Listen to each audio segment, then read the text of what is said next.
La palabra de Dios. Cuando escuches esta expresión, su palabra o la palabra de Dios, refiere a la Biblia considerando que Dios ha hablado, ha manifestado su voluntad y se ha escrito a través de muchas personas en distintas épocas de la historia de la humanidad. En la carta a los Hebreos, capítulo 1, versículo 1 y 2 dice: Hace mucho tiempo, Dios habló muchas veces y de diversas maneras a nuestros antepasados por medio de los profetas. Y ahora, en estos últimos días, nos ha hablado por medio de su Hijo. La palabra de Dios, es decir, las Escrituras o la Biblia, es la manera en la que podemos conocer a Dios con más certeza y exactitud. Y es la forma por medio de la cual Dios ha querido revelarse a sí mismo, para que le conozcamos y sepamos cuál es su voluntad, cómo debemos relacionarnos con Él y qué quiere de nosotros. No nos lo deja a nuestra imaginación o a nuestro criterio.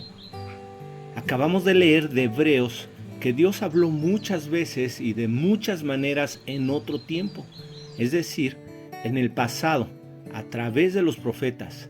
Y esto que Dios habló fue escrito. Cuando dice que de muchas maneras, es porque Dios habló de manera directa, a través de algunos ángeles, de sueños, visiones, milagros, durante muchos siglos, y vuelvo a repetir, todo fue escrito, revelado, inspirado por Dios mismo. Hubo un tiempo en que por la rebeldía de su pueblo, Dios dejó de hablar poco antes de venir su Hijo a la tierra. Comenzó a hablar nuevamente a través de Juan el Bautista. Y es cuando en el versículo 2 de la carta a los Hebreos dice: en estos postreros días nos ha hablado por el Hijo. Quiere decir que Dios ya no usó profetas u otros medios para hablarnos, sino a su propio Hijo, quien procede de Dios mismo. Por eso es que está escrito que Jesús el Cristo es la palabra de Dios hecha carne. Lo podemos encontrar en el Evangelio según San Juan, capítulo 1, versículo 14, y dice: Entonces la palabra se hizo hombre y vino a vivir entre nosotros. En Juan 14, versículo 10 dice: ¿Acaso no crees que yo estoy en el Padre y el Padre está en mí? Las palabras que yo digo no son mías, sino que mi Padre, quien vive en mí, hace su obra por medio de mí. El Hijo de Dios vino a confirmar todo lo que se había dicho y todo lo que se había escrito antes, y todo se escribió ahora por los apóstoles y discípulos de estos. El apóstol Pedro escribió lo siguiente.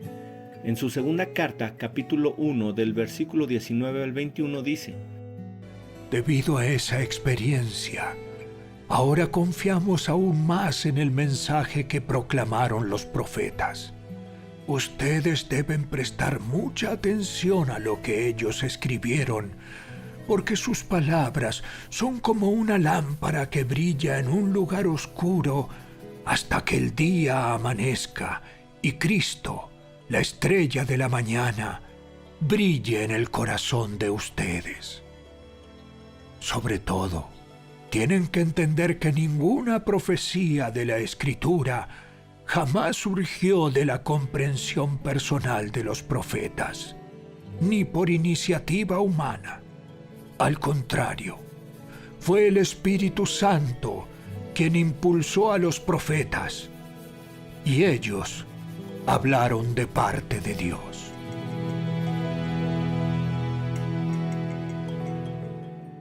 Pedro se refiere a las Escrituras en ese entonces del Antiguo Testamento como la palabra profética más segura, considerando también lo que Jesús les enseñó y que ahora ellos predicaban y que escribieron como los Evangelios y posteriormente las cartas que en su conjunto conforman el Nuevo Testamento. Esto es la palabra profética más segura que hacemos bien en estar atentos, es decir, escuchar, leer y creer.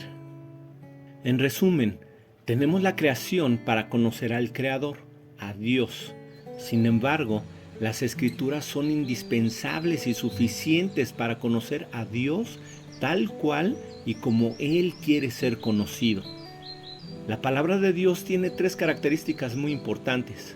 Es suficiente, es inerrante y es infalible. Suficiente porque tiene todo lo que necesitamos saber para la salvación del ser humano y para tener una vida espiritual sana y para agradar a Dios. Es suficiente y no se necesita de más para conocer a Dios y su voluntad. Es suficiente y no se necesita de más para saber cómo vivir una vida que agrada a Dios. Es suficiente y no se necesita de más para saber cómo se edifica su iglesia y para guiarla. En la segunda carta a Timoteo, en el capítulo 3, versículos 15 al 17 dice: Desde la niñez se te han enseñado las sagradas escrituras, las cuales te han dado la sabiduría para recibir la salvación que viene por confiar en Cristo Jesús. Toda la escritura es inspirada por Dios y es útil para enseñarnos lo que es verdad y para hacernos ver lo que está mal en nuestra vida. Nos corrige cuando estamos equivocados y nos enseña a hacer lo correcto. Dios la usa para preparar y capacitar a su pueblo a fin de que haga toda buena obra. La palabra de Dios es inerrante.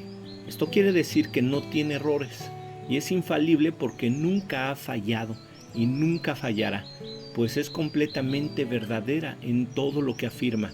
Su inerrancia se constata ante la ciencia y la historia.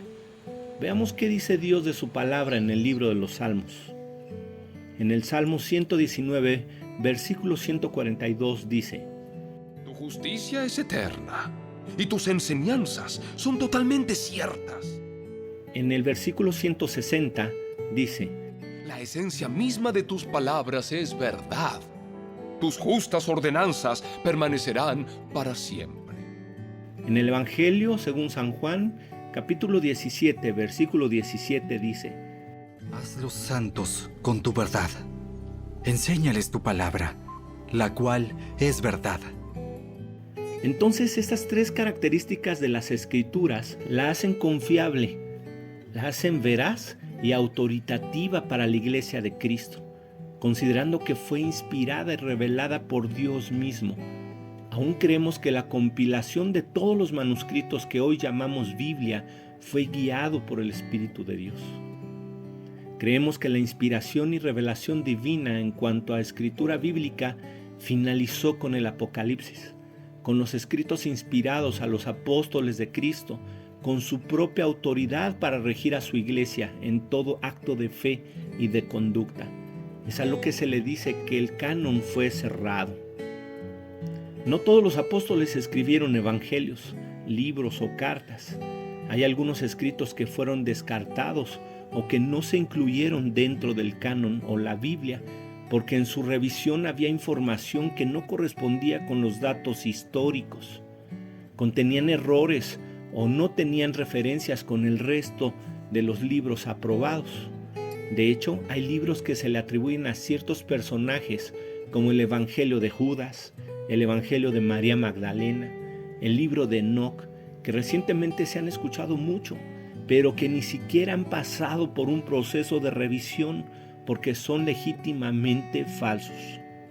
El problema de que la iglesia o las iglesias consideren libros no autorizados y que crean en nuevas revelaciones de Dios que no están en la Biblia es que se usen como fundamentos para doctrinas antibíblicas o antiapostólicas y adopten prácticas que deshonran la palabra de Dios y a Él mismo. Por eso debemos tener mucho cuidado al creer lo que se nos enseña. Aún dentro de nuestras propias iglesias, siempre debemos filtrar las enseñanzas y lo que se nos pide hacer a la luz de las Escrituras. Si lo que me enseñan no está en la Biblia o no está bien interpretada, no es verdad y no tengo por qué creerlo. Si lo que se hace en nuestras iglesias y nos piden hacer no está en la Biblia o no está bien interpretada, no tenemos por qué hacerlo. Desde los tiempos de la primera iglesia, Sus enseñanzas y prácticas están escritas en la Biblia como guía y fundamento para que nosotros hagamos conforme a la voluntad de Dios y le honremos y le glorifiquemos. Y esos apóstoles nos advirtieron desde entonces y por escrito que vendrían falsos maestros, falsos profetas que vendrían a engañar y desviar a la iglesia de la sana doctrina, de su correcto funcionar y de las enseñanzas de los verdaderos profetas, apóstoles y del único enviado de Dios, su Hijo, nuestro Señor y Dios Jesucristo. Veámoslo del mismo puño y letra del apóstol Pablo por inspiración del Espíritu Santo. Vamos a la carta de Gálatas, capítulo 1, versículos del 6 al 9.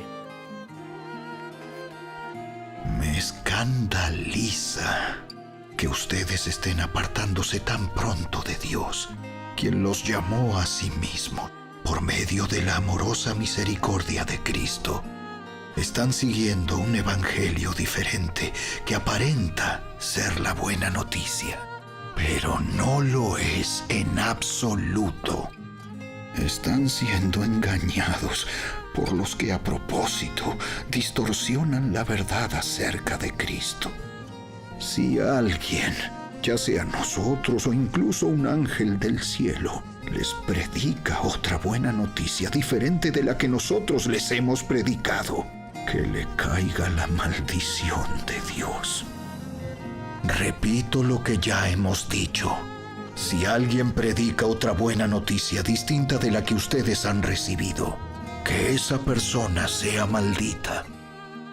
Pablo también nos deja bien claro cuál es el fundamento, los cimientos de la iglesia y de nuestra fe y enseñanza que no pueden ser cambiados ni sustituidos por nada ni nadie.